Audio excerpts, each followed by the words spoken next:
We're live. I am so delighted to have this conversation today with my dear friend, Meera Gandhi. I've known Meera for 25 years. Anytime she walks up into a room, she lights it up. That's what I always remember. As soon as she walks in, she's a woman in her power. She's a force, vibrant, always creating impact and influence. And there is a lot more about Meera I want to say. All I know is that she's lived so many lives as a philanthropist, a mother to three amazing human beings who are now independent and doing their own thing. She's a businesswoman, a TV show host, now an author, and a spiritual yogi who believes that whatever we are is part of this universe. There it is. And we all must have the flow of the ether that guides us and propels us into this life's journey. She's also the founder of Giving Back Foundation. And now she's an author of 3 Tips, which is now a book based on her TV show that focused on mental health, wellness, and spirituality. Meera, we'll talk a lot about your book in the rest of this interview as well. But what is it that you'd like the audience to know, for those that are listening, really in particular, why they should tune into this conversation? I think that if there's any message I would leave from my life on this planet, it would be that we are put on this planet to really understand our mission, and we have to understand that we have to live a life in unison with others, in service of others, in advancement of life, in advancement of evolution. And I think one of the most important things is that, and I live by this, is that we are to the universe only as much as we give back to it. And when we live in this state of flow and understanding, life becomes effortless. Life is meant to be effortless. It took me some time to get there. So my learnings are in this book, 3 Tips. And I think if we spread this message, it'll have a knock-on effect. And I think it's going to make life better for next generations to come. Collaboration versus competition, all the things that we are now, the next generation is bringing into their lives. That's so well said. So, we'll go back because, it's all the stories that make the world go around, right? So I want to take you back to where I also say that often the divine puts in you the message that you want to convey to the world. So where can you talk a little bit about the turning point where you felt that this was a need for you to convey in whatever way? Because, you've lived a pretty good life, and here you are at this stage again. I think that the shift happens within. Once the shift happens within, then we can start sharing it. And the shift happened for me when I was in Hong Kong. It was in 2010, really sort of living a life that I think was, my ex-husband was at the top of his career. We were in Hong Kong. We were in a townhouse on the peak, and everything was, supposedly going swimmingly well. But there was sort of a sadness inside of me. And one day I came back drove up to the peak, walked into the townhouse, went up to the top floor where our bedroom was looking down at the bay, and I just started crying uncontrollably. I understood that there was something, in spite of all the success, that was deeply missing in my life. There was a part that was not in peace. There was a part that was unhappy, and I was thinking, why is this?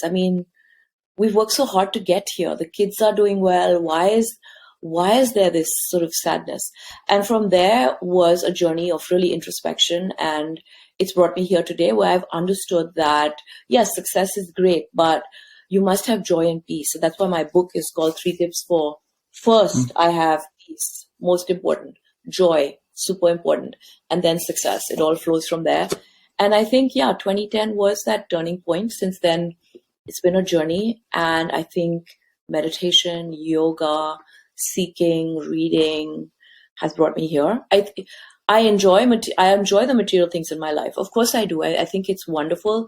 But once I understood that, a material thing is, you long for it, you get it, but then when you get it, then you're looking for the next thing. But the only thing that's really enduring is the joy that comes from within. And that's the real difference between joy and happiness. I think happiness is something that comes to us that's external, but joy is something that's internal. Like waking up, looking at a squirrel that's trying to eat a pumpkin. Those are joys. And when you live with awareness, I think joyfulness just flows. And once you find that, it's something you can't live any other way. Well, it certainly resonates with me. So it's no secret that we all learn from our major challenges. I know you said it comes from within, but something actually is a catalyst for that, right? So the traumas or the failures or challenges of our lives, they become the pivotal points in our lives. Can you speak to some of those turning points, maybe one or two that, I know you said where you had that sort of revelation. It's funny, on this book tour, this has come up a lot. And I found myself answering this question with a lot of honesty, because I've had a happy childhood, great parents, had a very successful school career, was head girl of every school I went to, president of college, went to United World Colleges, went to BU, which I was not so happy about getting my MBA at, but 25 years later, I was voted most outstanding alumni. So I really had a lot of success and adulation.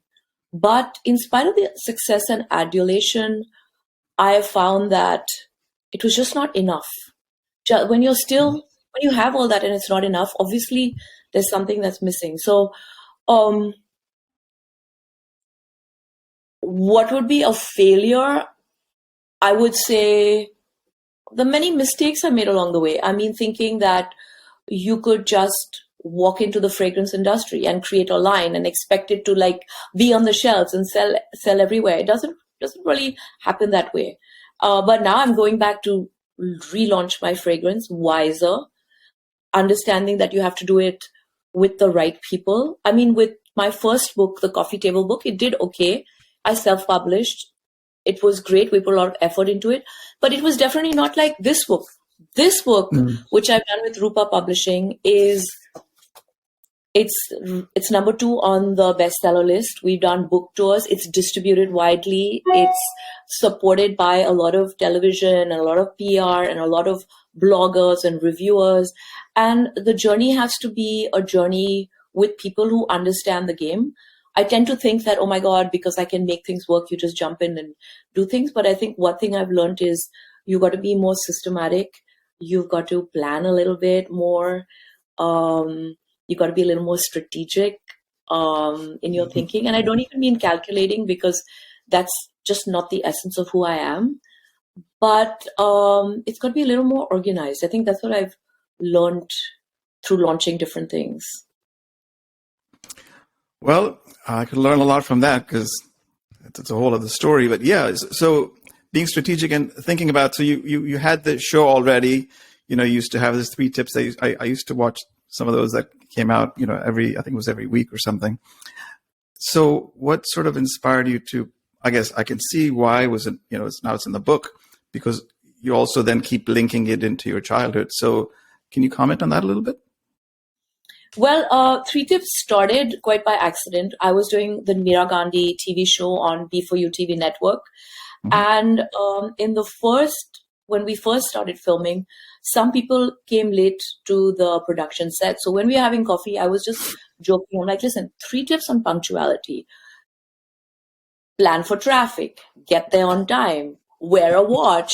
And we're drinking coffee and people were laughing. And so when we started filming, the producer said to me, she's like, in this segment, why don't you give 3 tips? And we were shooting in Brooklyn on the waterfront. And I'm like, 3 tips on what? And she was going through some stuff with her, her partner then. And she's like, 3 tips on love. So I did 3 tips on love. And then the next show we did 3 tips on compassion. And then Kevin Rago, he said, this 3 tips is really resonating. I think we need to increase the 3 tips part of it. Instead of just giving the tips, let's talk a little bit about why those 3 tips are important and how they can impact your life.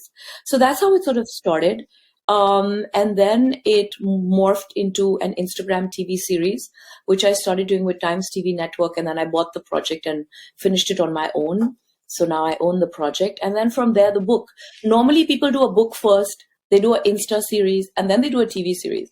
My story of my life, it was sort of backwards. And I'm sort of glad, because now I think through the book and through the Insta series, we can actually do it on a platform that is more more authentic, and much easier for people to access. So we did the app. It's called 3 Tips, and the app has the 3 tips in an easy downloadable format. And so, yeah, that's sort of been the journey of 3 Tips. You mentioned earlier the joy, happiness, and then, of course, success in that way. But this book also, you talk about mental health, wellness, and spirituality.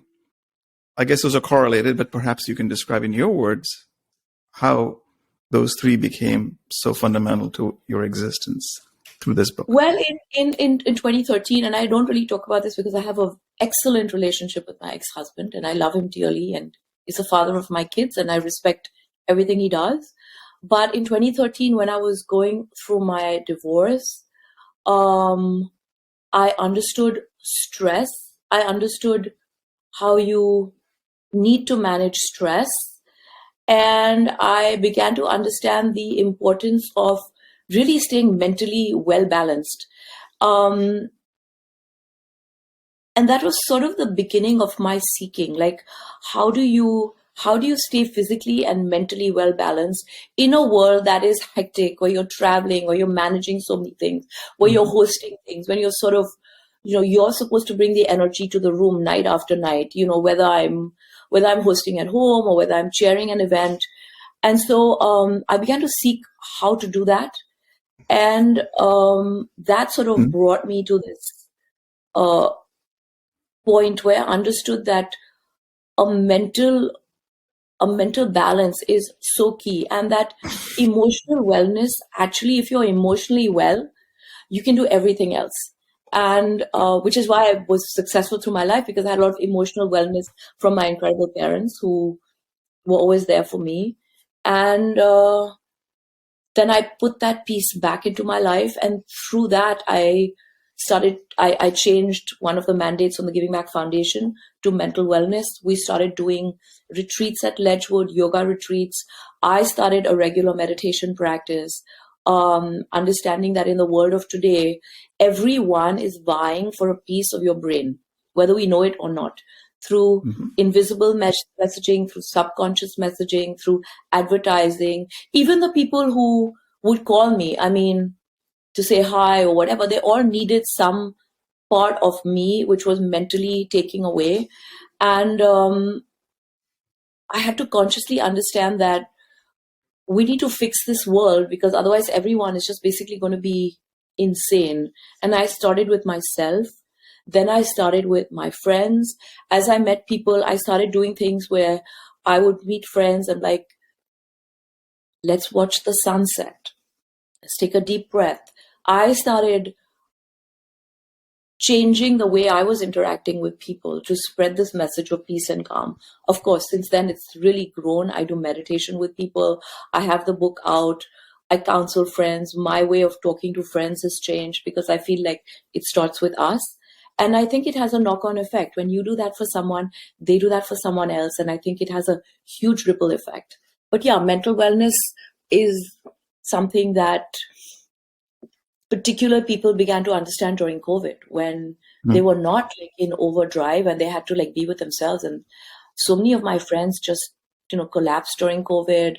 I've had to talk people through. A lot of people died. And a lot of it came from an emotional imbalance, which we began to understand during COVID. And we also began to understand a little bit more about collective consciousness. Now it's sort of a word that everyone talks about, but collective consciousness can only be realized when the frequency of the waves are a little calmer, where the vibrations are calmer, where we're not constantly on the phones. And all that happened during COVID. So I think we all sort of delved into the importance of being mentally calmer, mentally connected, mentally well. And the fact that if you allow other people to get stressed, or you allow mental unwellness, it's going to come back and hit you, or it's going to hit your kids, or it's going to hit your loved ones. So I think, that's sort of been the journey of bringing mental wellness to the forefront of my foundation, my book, my life. Beautiful. Well, you know that everything I do is called bold, conscious leadership. And leadership in our reference means really personal leadership, not just in the context of business. So I often ask the question, of my guests, either you're conscious or you're bold or one or the other, maybe not both. So clearly, I'm sure you have practices that keep you aware, as you've already described, and perhaps there are some of them I know are in your book. So what are your regular practices, habits, or other forms of discipline that keep you at the leading edge of what you do on the consciousness side? Okay, so I have a very strong meditation practice. I meditate every day. And now I even meditate on flights. And I actually learned that from Satguru, because I asked Satguru, I'm like, oh my God, you're flying all over, like with jet lag. I mean, isn't it like unstabling and destabling? And Satguru said to me, he's like, what's the problem? It gives me 10 hours more to meditate. It gives me 13 hours more to meditate. And he said that to me in 2016. And honestly, like on this flight back from Dubai, I meditated most of the flight. It didn't turn on the screen. So I think meditating is very centering, because I read this somewhere. When you pray, you're asking God for something. You're directing God. But when you meditate, you let the universe, you let God dictate to Absolutely. you. You let universe take over. So that's the difference between praying and meditating. Meditating is more of a surrender.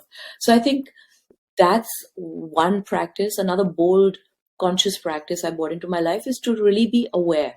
I consciously say this to myself. I say, dear God, any person who crosses my path, I want them to leave in a better space than where I found them. Whether I energetically shift them, whether I shift them in terms of something material, whether I shift an ideology, whether I reinforce something that I feel like they're seeking, I consciously do this.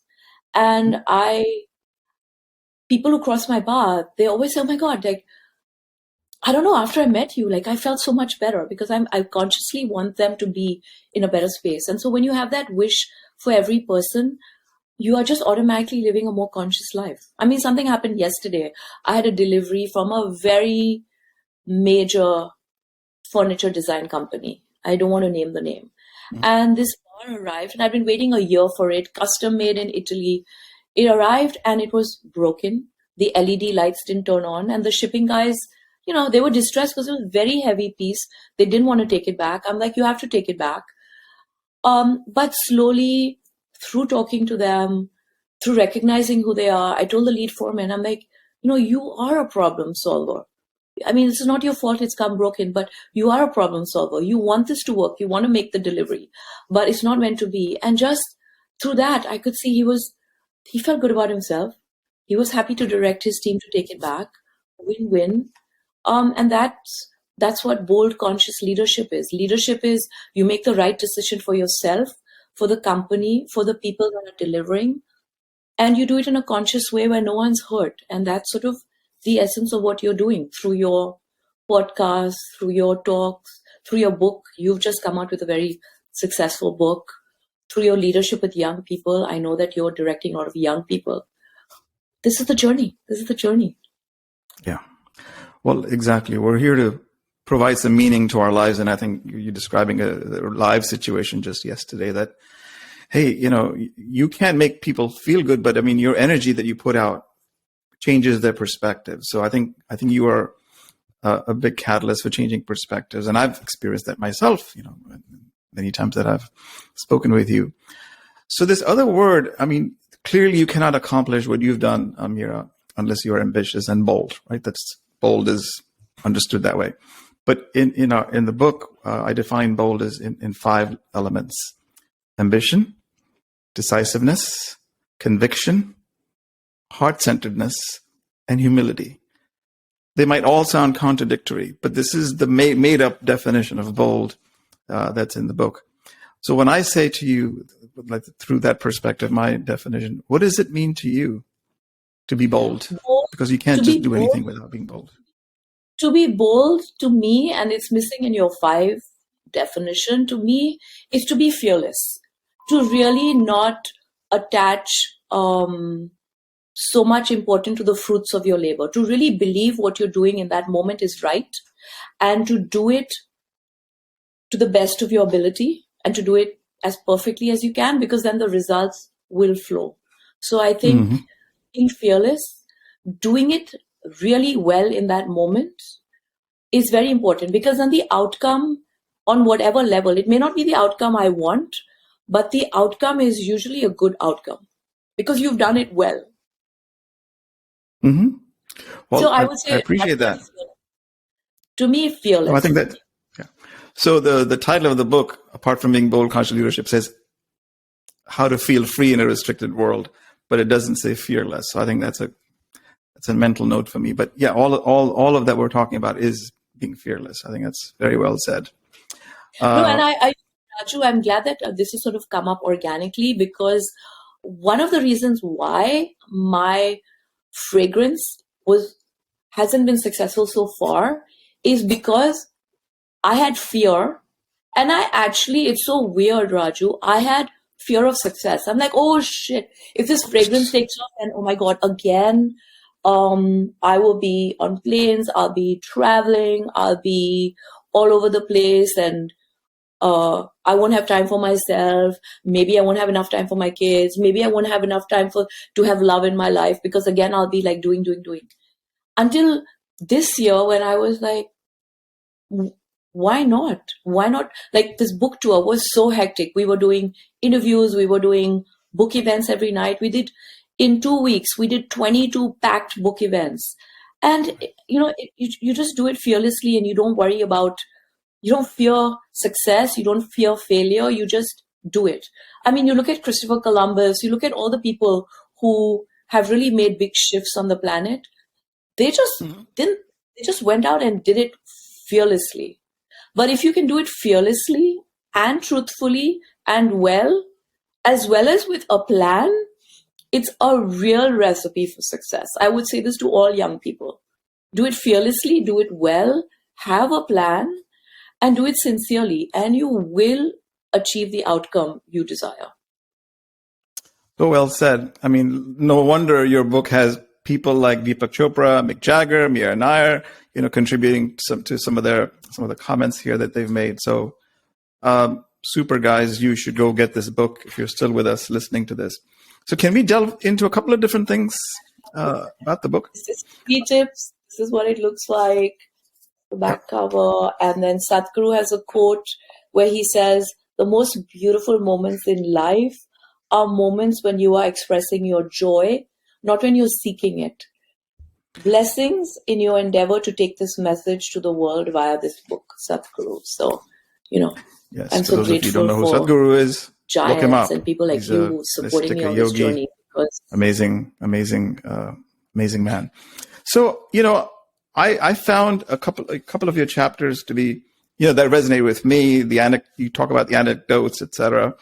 But one that really I liked was tips on raising emotionally healthy children, because that, children are our expression of ourselves. But of course, each child is different. They come with their own, let's call it divine, gifts and destiny, etc. So that's what I like. Which is your favorite? And maybe you want to just comment on the emotionally healthy children, and what is it that you think? I would love to. And so in the chapter, I talk about one of the most important things in raising emotionally healthy children is to completely trust them. So many times when Kanika, forgive me for using you as an example, Kanika didn't want to go to school. She was like, my stomach is hurting. I always trusted that, I never forced them. I trusted them that, you're not feeling well. You don't need to go to school. It's fine. And same thing with their ideas. No matter how, from a lemonade stand to wanting to run for president of school, and then didn't happen for Kanika, and then Kiran, and then she ran for vice president and didn't happen. And she came home and she was crushed, and she's like, Mom, I think I'll run for treasurer. At which point my ex-husband said, listen, you've already run twice. I mean, are you sure you want to do this? And I just looked at Kiran and I'm like, do you want to do this? She's like, yes, I want to stand up the 3rd time and I want to run for the 3rd position. And she did. And I trusted that was the right thing for her. So, I mean, these are just small examples, but obviously we have a lifetime of these things that our kids bring to us. And I think walking the journey with them, encouraging them, because we are their first experience of the world. And so when they have this experience where we come through for them. We trust them. If one of my kids forgot a book, I would say, don't worry, I'll get in a taxi and I will be there in the next 10 minutes with a book. You left your homework at home, don't worry, I will be there for you. Or, for example, my son was very sick and I was in DC and he was being checked into a hospital in Boston. And I'm like, I'm in DC with Kanika, but don't worry, I will be there in the next 3 hours. So I was already getting on a flight to New York. I literally changed. I got to LaGuardia, changed the terminal, got onto the next flight, and I was there in Boston. So I think when the children experience this from childhood, you raise very emotionally healthy children. And the other way to raise healthy emotional children is by really speaking your truth, because they are learning from your actions. I mean, one thing is what you say and one thing is what you do. But if what you say and what you do, your inner and your outer world resonates, then I think you also raise emotionally healthy children, because they begin to trust the world. And then when they encounter people who are untruthful, they're like, because they've seen this truth, they're like, no. Something about that is not working, and they know how to deal with it. So these were some of my takeaways from raising my kids, and I've shared that in the book. Wonderful. I mean, that to me is the mission of many people, many parents' life, and they get all discombobulated in all the challenges of life. But that is just, it's just, you're there for them. Your full presence is what counts, and that's what makes you authentic, congruent with your inner self. I think that to me is so well described in your book. And the other one, sorry, Raju, is important also on another level, because I mean, you and I, we know each other from your banking days, and you know my family well. You know the kids. We've sort of walked a journey. We've been in Mumbai together when you were at Morgan Stanley, and Westchester, New York, etc. And when I moved back to New York, I stayed very authentic too. I went to black ties in Indian outfits, because that was my idea of dressing up. And I stayed authentic to who I was. And I think people appreciate that. It's like what you see is what you get. I'm not better or I'm not worse. But what I present is my true self. And I think that's very important to long-term success, to really having integrity, because at the end of the day, I think your character and who you truly are is what people gravitate towards.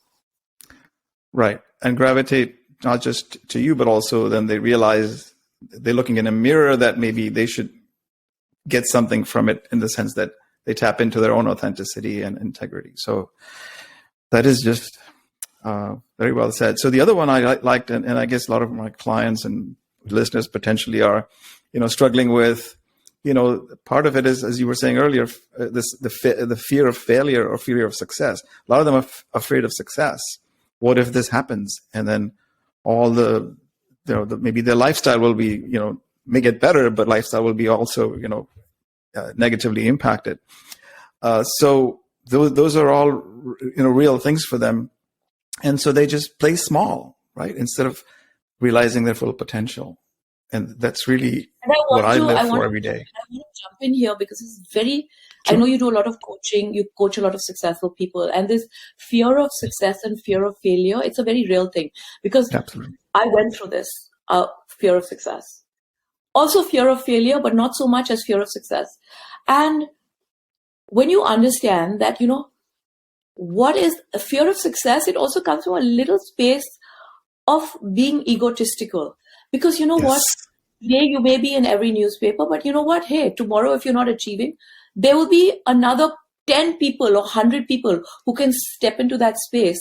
And same thing with success. You make something successful, you don't want to do it, you don't want to produce the product anymore, it's fine. You can sell it to the next person, you can drop out. There's so many exits. And in my book, a very successful Greek businessman who I spoke to in Capri, and I talk about this. He talked about the importance of knowing when to enter and when to exit. And if you have humbleness and you know when to exit, success will not be a problem, because then you know when it's time to get off the stage and let the next person take the space. Mm-hmm. Which ties to the other one I was going to ask you about, was tips on using our uniqueness, because we are divinely given unique gifts. And, the biggest regret people have at the end of their lives is, I didn't take the risk I should have taken. And, those are the regrets we live with. And then therefore they say, what's the wealthiest place on the planet is the graveyard or the cemetery, because people die with their gifts every single day because they're afraid to express because of all these fears and self-doubts. It's true. And I did this whole chapter on trying to be unique. One is because I am quirky and I drum to my own beat. And it's really paid off. I mean, it's helped me live a very sort of fulfilled, free life. But also, I think messaging and advertising is really teaching young people, you have to look like this, or you have to have this particular body, or you have to do this, or you have to be this, or and it's really doing our younger people a big disservice, because it's exhausting to even hear that, isn't it? It's just not fair, and it's not true. And I feel if people like me put this message out, well, listen, it's fantastic to be unique. It's okay if someone laughs at you. Listen, hey, you laugh and the world laughs with you.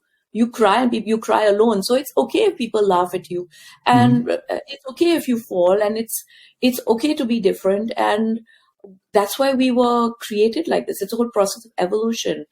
And every time I speak to, especially my younger audiences, to schools and colleges, and I spoke at Soho House, Mumbai, I spoke about this importance of being unique and the importance of allowing flow to come through, whether it's in your relationships, whether it's in your work, whether it's in change, whether it's in, I don't know, being redirected, whether it's accepting.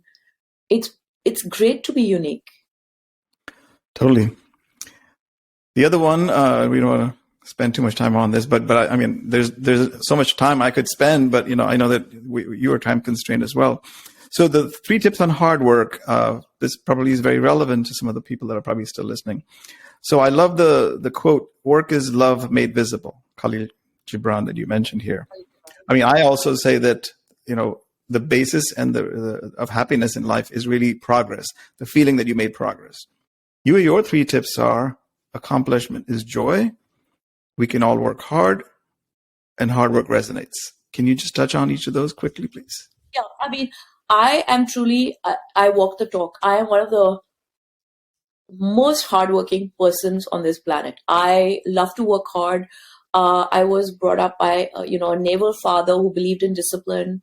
And I think hard work is very important, and hard work has never hurt anyone. Many a lazy person has been hurt, but a hardworking person has always endured. The thing about hard work is that it connects us to the planet, because all our efforts, whether we realize it or not, we may think we're doing it independently, but all our efforts on some universal, synchronous way is connected. And it's important we all do our bits. We only have to look at nature to see how the squirrels work together, how birds get into a flight and they manage to funnel the air patterns as they glide through the sky. We've seen that so many times. So Yes. we have to work hard to the best of our ability, because there is a greater plan and we are part of a greater mission. So that's important. And I think that we all want to see ourselves grow. We all want to see ourselves progress. And by sitting around and, I'm Aquarian, but lucky I have a Jupiter rising. But the only way to make your vision happen, whether it's big or small, it doesn't matter, is by just going and doing it and trying it. So, yeah. Well, tied to that is the beautiful chapter on owning and ownership. And I don't want to, I want to leave that suspense for people to go read it, because I found that, to me, amazing. I always say life is on rent. You don't really own anything, because you're going to make it all here, success in the traditional wealth building way, and then leave it all here anyway. So life is on rent. And having been through some of my near deaths, I know what that is. So yes, you deserve some of the earth's wealth to own, work hard, own it, and enjoy it, but just know it's on rent. You didn't say the word rent. This is my addition. So perhaps you can comment on that before I ask you just one or two other final questions. I of late, I even find myself on the book tour. I've said it a few times that even our breath, do we own our breath? I mean, oh my God, like, how did we become so arrogant to think that we had the right to breathe? It's been given to us. And I said that at a couple of book events, and people just sort of looked at me like, oh, wow, that is so true. And I think that my meditation practice with the breath has really, pranayama has taught me that. Also, my father, he's much better now, but in between, he struggled with breathing, and to get every breath. That's when I understood the importance of breath and life. And we attach so much importance to this other stuff. Of course, do what you need to make your life comfortable. Great. But when you take more than you should, when you take away from people who actually need it more than you, you are greedy. You do the wrong thing to amass what you can't even utilize. These are all forms of ownership it's like a corruption of ownership. Right. And I talk about this because I mean, we may own things on paper, but I'm very aware of the fact that we don't really own it. But should we be so lucky to live a life that is resonating, or a life that is of service to other people, automatically those things that you need in your life flow to you. I mean, honestly, I where I live today, I had no intention of being here. It just happened that one random day in 2012, I was driving through the Hudson Valley to have coffee with some people after Eleanor Roosevelt board meeting. And I happened to see this property and drive in. And it's just such a gift because I'm here now. And from this space, I am sharing the message of peace. I finished the book effortlessly. I share the place with so many people, the message of peace, the message of hope. Sometimes, you just need some person to say to you, you know what, everything's going to be okay. That happened to me when I was going through my issues. I had a friend that every time he met me, he would just say, you know what, everything's going to be fine. And it would shift me. And I feel like I am using my voice, my success, my platform to let everyone know that. I mean, we've been on the planet 10,000 years. We've been fine. We're going to be fine. No matter what we do, life is going to continue. And let's just enjoy the journey a little more joyfully, a little less fearfully, a little less worried about the future, a little less concerned about regret and guilt and anxiety, because they really are wasted emotions. And every time we are in the present, it's so funny. We never think about the future. We don't think about the past. So if we keep shifting ourselves into the present, the way we were supposed to be, somewhat like the way the people live in Avatar. I don't know if you saw the new Avatar. No, it's on my list. I haven't yet. Yeah. Oh my God. Totally. It's a collective. And I think collectively, we are going back there. We really are. I mean, of course, we know we are coming out of Kali Yuga. We're going into the transparent age, the light, the age of light. So obviously it's all coming together, but it's nice if we are on this journey together. And I'm trying to use my voice and my book and what I have to be that joyful energy. That so resonates. Just hit my heart right there, Meera. Beautifully said. So is there something, what is something that you can share that most people may not know about you? And you can refuse to answer that question too. What is it that's something I really think that I think a lot of people don't really know that I work very hard for what I do. Even if it seems like I show up to an event effortlessly and just trounce into a ballroom. I mean, I I have thought about the people that are going to be there. I think about what I want to do. At the last Children's Hope event, for example, I went into the event very conscious that I wanted to elevate the vibrations. I mean, I generally I'm very hardworking. I'm not a time waster. Like, I don't like to waste my time, because I really believe every moment that I lose is never coming back. So I think a lot of people feel like success just comes to me, or beautiful things just come to me, or beautiful people and people just cross my path, and it's all just like amazing and successful and easy.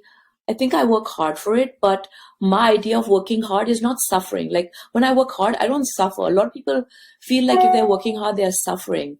For me, it's joyful that I have the ability to work hard, that I'm strong, my health is good, my mind is good. The fact that I can do it makes me feel good. And I feel like we all should utilize everything we have, because before we know it, we could get ill. We're all getting older. We're all getting like a little more informed. So like, while we're strong and robust, like, why not work hard? And so I think that's one of the things people may not, I don't know how I come across, but they may not really understand how truly intentionally hard I work, and how much I actually enjoy it. I really do enjoy it. Well, every time I talk to you, I feel, as I said, my perspective changes, and I'm sure you do that with everyone out there, with or without intention. I think it just comes through. So your authenticity, your integrity, to whatever you are, whoever you are, you make no bones about it. And I've known that about you for more than 2 decades. So I really appreciate it. So Meera, I'm going to put all the stuff in the show notes about where to find the book and all the other things. Is there something specific where you want me to send them? How can they get in touch with you or the work that you do besides the 3 tips? So people can get in touch with me through my foundation. It's team@thegivingbackfoundation.net. You can find me on Instagram, Meera Gandhi GBF. I go through all my messages. I'm on LinkedIn. And then 3 tips. We have the 3 tips website. You can also download the app, and on the app, there's a contact place where you can get in touch with me if you have questions. The book is available on Amazon USA, Amazon UK. In India, of course, it's selling everywhere. It's at airports, railway stations, Crosswords, Kitab Khana, at every book chain. So in India, you can get it everywhere. From next week, it's available in Dubai and UAE in the MENA region. It's selling at all the Jashan Mal stores, Borders, McCrary's. Hopefully by June, we'll distribute in the UK and Europe. And by August, we'll be distributing in the USA. Awesome. All right, guys. This was your rare chance to interact or hear, actually, this legendary woman that I've known for a long time. I'm honored to know you. Thank you so much for your time, Meera. Raju, and thank you. You don't need the good luck with the book. The book is going to do really well anyway, as I can see. So you always need blessings and good luck. So having your blessings and your friendship in my life. Thank you so much. I really treasure it. Take good care. Maybe we'll see you back again soon on one of these. Thank you. Lovely. Thank you, Raju. Bye.